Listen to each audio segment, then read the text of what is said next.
Okay, now that we know what deserts are, how they form, where they're at, we're going to talk about what they actually look like when you go to them. What formations would you see if you go to a desert?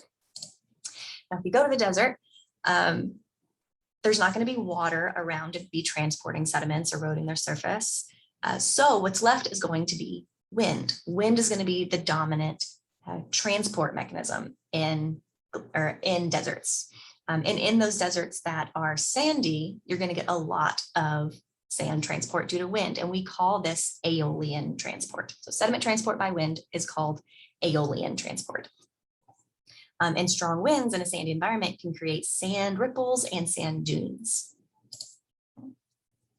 So when wind blows across the surface, it's going to pick up the sediment and then carry that sediment somewhere else. And after the wind dies down, that sediment is going to be deposited.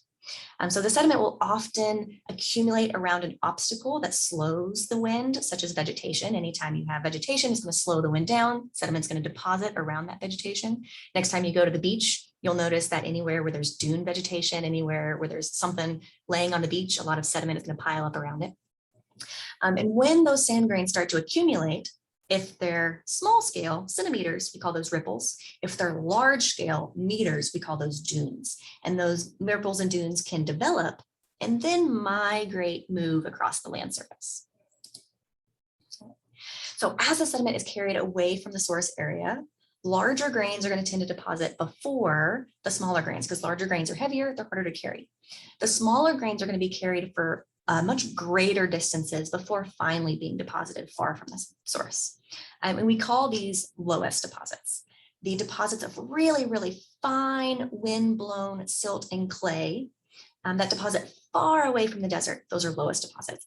If you remember the past couple years, we have had really kind of not really smoky, but it felt like smoky, smoggy conditions because of the windstorms coming off the Sahara and bringing that desert sediment all the way across the Atlantic Ocean, all the way to our own coast. So the really fine-grained mud that was, wasn't mud because there was no water, but the really fine-grained silt and clay that was deposited here, that was the lowest deposit from the Sahara Desert in Africa. So those finer grains are picked up and carried away and deposited elsewhere. And what is left behind is often the larger grains, right? The rocks, the pebbles that aren't small enough to be picked up by wind, they get left behind and they create what we call desert pavement, or just a layer of these larger rocks on top of the desert surface, right?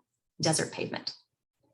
Another feature that you might see if you go to a desert are these beautiful sculptures called Yardings, and they almost look, human-made, artistic-made sculptures, but they're not made by humans. They're actually made naturally by the wind. As the wind blows past these features, there's a lot of sand and other sediment within that wind that acts kind of like sandpaper rubbing up against these features, and that carves out these beautiful